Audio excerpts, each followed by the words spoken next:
Hey guys, welcome on back to AnKorage Extras. And recent video I talked about my Pi hole, Raspberry Pi hole, and I was talking about the units and when I used them and how many I have and all that stuff like that. And I made some errors, and I wanted to take a quick moment to talk about that.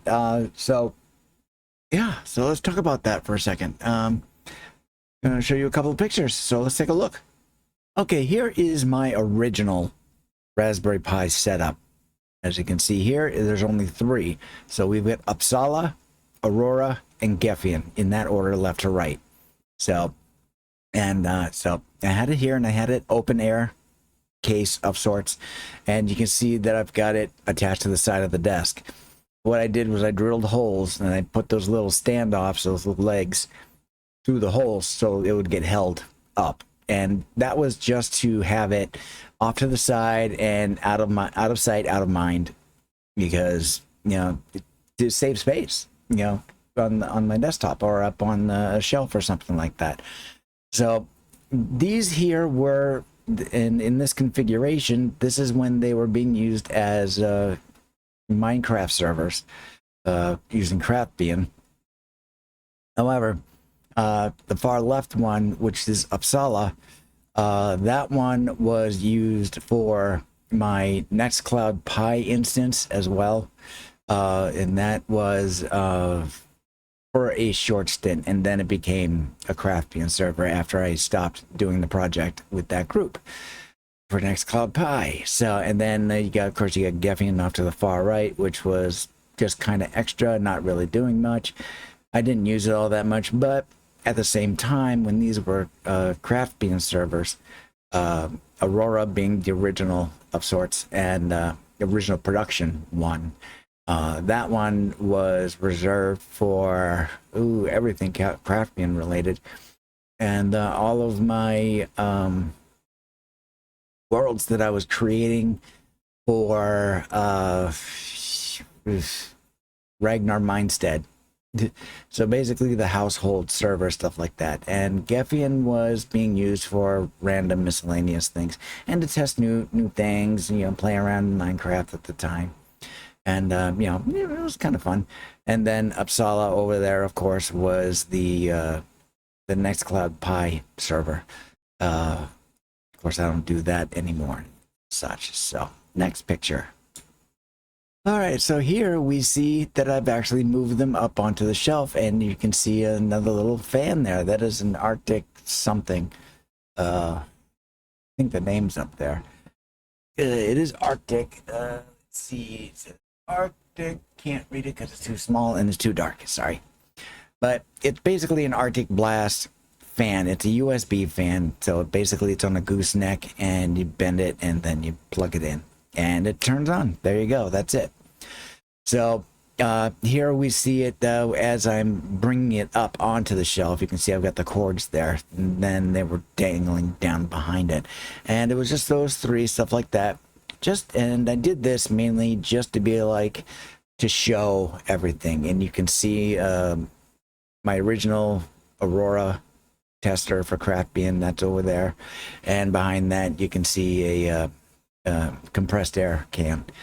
And then to the far right, you can see what was a fanless PC that I had purchased years upon years ago. That thing's gone now. I just had to get rid of it. I wasn't using it for anything. So that's gone. That was called the Hybrid because it was, well, it was fanless, but it didn't have any RAM in it. I had to put my own RAM in it. I had to put in a CD-ROM on it, and a couple other things to get it up and running. And it was a great little unit. I did have a Minecraft server on it for a short stint about 10 years ago, but it's just not used anymore, so away it went. That ended up becoming e-waste, so there you go.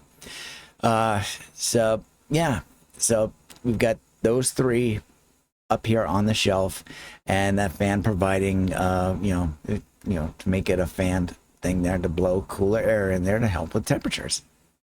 And here we have the new case, or the newest case, my cluster case. And you can see right on there, you can see Aurora, Uppsala, and the end of Geffen and such like that. So this is when I was first putting it together and getting things programmed. I actually have a Raspberry Pi there. That's actually CoOS, where I was doing some work on it, and before I actually put it into the thing. And you can see I've got a hard drive case, or a drive case, on top of the thing. That's just there because I am, I'm in the process of programming a file server for testing, just to make sure it's doing all right and performing well and things of that sort. And you can see on that Raspberry Pi that's listed down, that's shown down there, the heat sinks, and you can see that the fins are going from front to back. The front of the card to the back of the card, and that's for the sake of the fans. Right up. Let's see, can that be seen? No, that can't be seen. But anyhow, it's got those two fans in front of that cluster case, and they blow air back. And so, for the sake of being able to dissipate heat a little easier, those heat sinks on the Raspberry Pi, I actually turned them so they were facing like you see in the picture here, because originally those fins were pointing to in this picture to the right, because it was just static air, and of course heat rises, and I had the fins pointed in that direction to allow the heat to rise and dissipate off of the heat sinks. So, however, with this case, with those fans, air is being blown backwards, so I turn those heat sinks to allow air to pass through them and dissipate heat backwards. So, stupid little thing. It's only a Raspberry Pi. It wouldn't really matter, but I'm just picky like that. So, and if you look at the case, where you see like Aurora, the end of Upsell and Geffen, you see the plugs that I've got there, and I've got those cords tucked down inside. That is just me being picky, because I'm about aesthetics in a lot of ways, and I would have preferred this case to be large enough to hide those plugs, but I couldn't find anything small enough that looked the same and had that wood in there.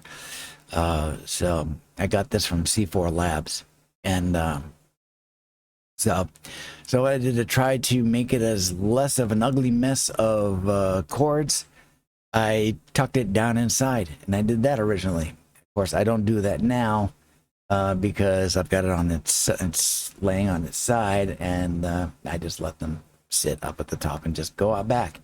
And I wanted those right angle plugs for the sake of helping direct those cables. So there's basically what we've done with that. And here we have a couple of different things. Of course, this is my TV stand. Got my TV up there. There's my sound bar, and down below on the shelves we've got my Atari VCS with my controllers. Let's see, the joystick isn't there at the moment, but that Atari VCS, it plays Atari 2600, 5200, or 58, I forget which, and 7800 games, but it's also a microcomputer of sorts. There's an option in there to be able to boot any operating system you want using an SSD. There's an internal SSD slot. It's SATA, but the one that I put a SATA drive in there, but for storage of games. You can see over to the left of the VCS, I have a USB hub, and you can see I've got a stick sticking up there. That is still in use, not the hub. The hub's been taken off the line, but I still have the stick, and that has a Windows 10 build on it using Windows to Go or something like that. Basically, I did a Windows to Go off of another instance of Windows that I have on one of my machines here, and I boot Windows into that. I had it actually booted up last night to get it all up to date, because I haven't actually run it in close to a year, I think. And I've updated it and stuff like that. But of course, over the years that I've had this VCS, and updating Windows over and over and over again so repeatedly that performance of Windows has gone down the tubes. So it's ugh. Okay, and now down below you can see I've got a Raspberry Pi case down there, and you can see, well, right behind it is an external hard drive. That is what is now CoOS. It was originally called Maelstrom. That was a build of OSMC, meaning Open Source Media Center, and that is where I had all of my movies and things of that sort on originally. And it uses a for on the television, it uses the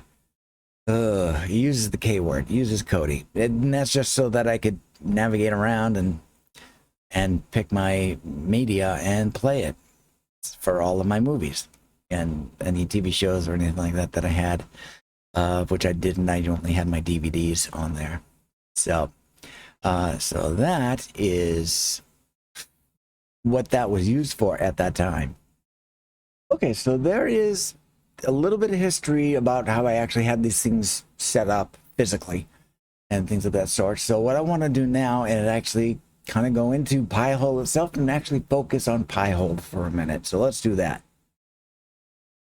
Okay, we are now inside of Pi-hole, and I'm not going to be going very deep into this, basically just kind of showing you what we've got going on out here. This is basically what it looks like, and you can actually see the stats on it. And I've had this going for about a month-ish or so, but I cleared all the logs so that I can actually trace this over the course of a month. But you can see my total queries up there from outside the network, 18,000 queries. Out of those, 9,000 of them have been blocked, so 49.9%. That percentage varies between 48 and 65 right now. So that kind of gives you an idea of how many requests for data collection are coming in and being blocked. So out of all of my lists, and I've got like close to a dozen lists, I've got 10 or 11. Hence all those domains on ad lists. So yeah, I've got all kinds of stuff being blocked here. Just data stuff, log requests, things of that sort. But Pi-hole also can block things such as marketing, which is its primary thing, advertising, ads.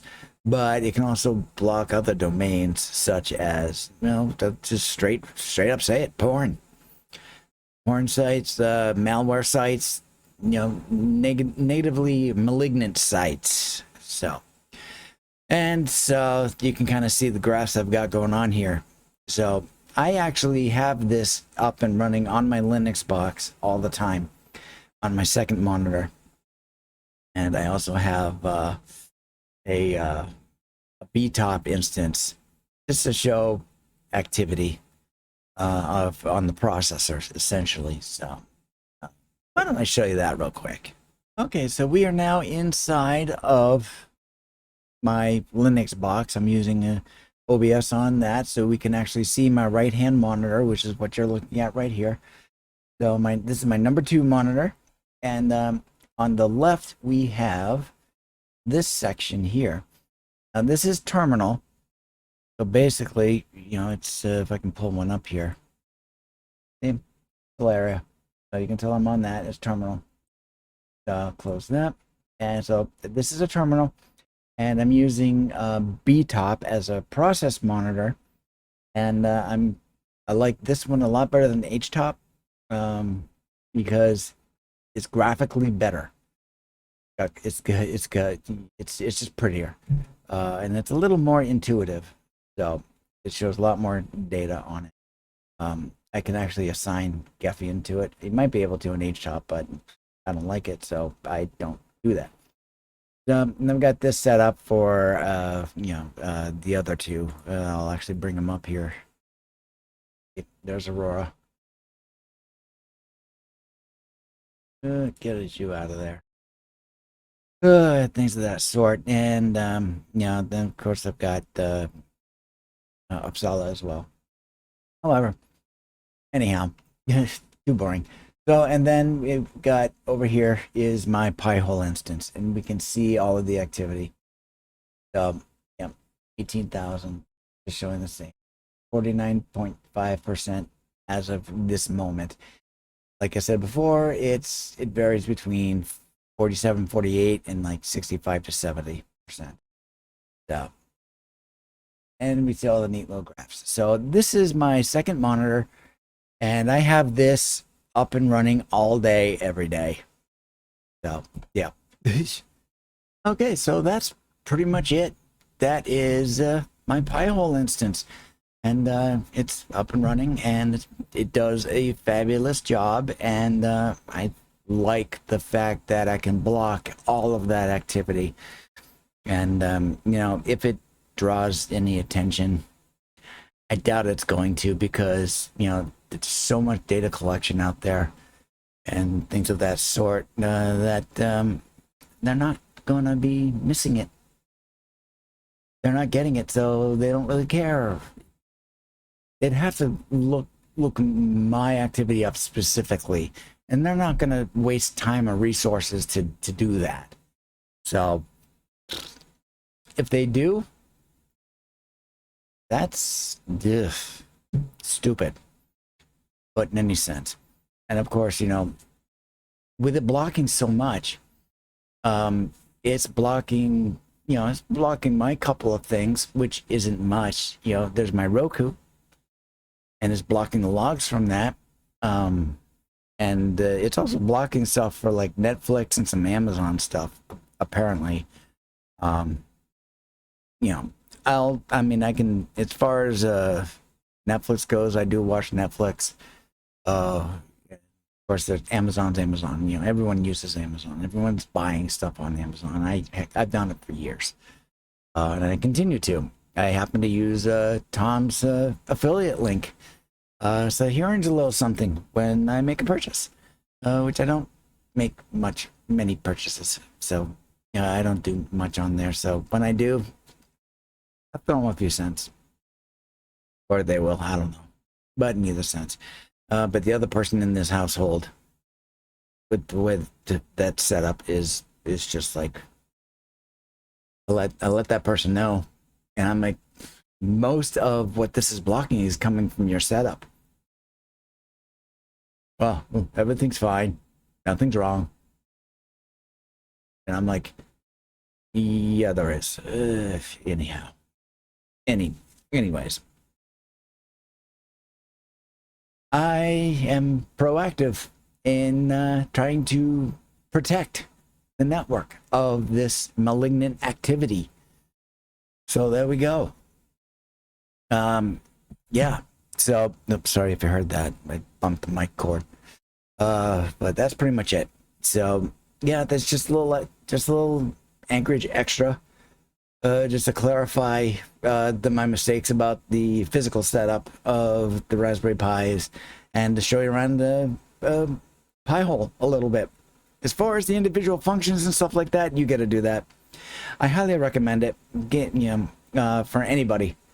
You use Pi-hole. It can be used in Raspberry Pis primarily. So anybody who likes to tinker with little things like that, go for it. Have fun with it. If it can be used in other computers and stuff like that, I don't know specifically, because I haven't been concerned with needing to or wanting to. So I can't tell you one way or another how many different ways you can use Pi-hole, but I do recommend using it. So it's setting up a Raspberry Pi is easy peasy. It's very easy, and I mean, I dare say PhD, but meaning push here dummy. When my friend said push, it means push here dumb. Yeah. But yeah, so that's pretty much it. So that's pretty much this video. I didn't want to get too deep into it. I've already talked too long, so we're just gonna call it right there. So we'll talk to you later. Have a good day. Skál. And drink to victory, because I am victorious with this.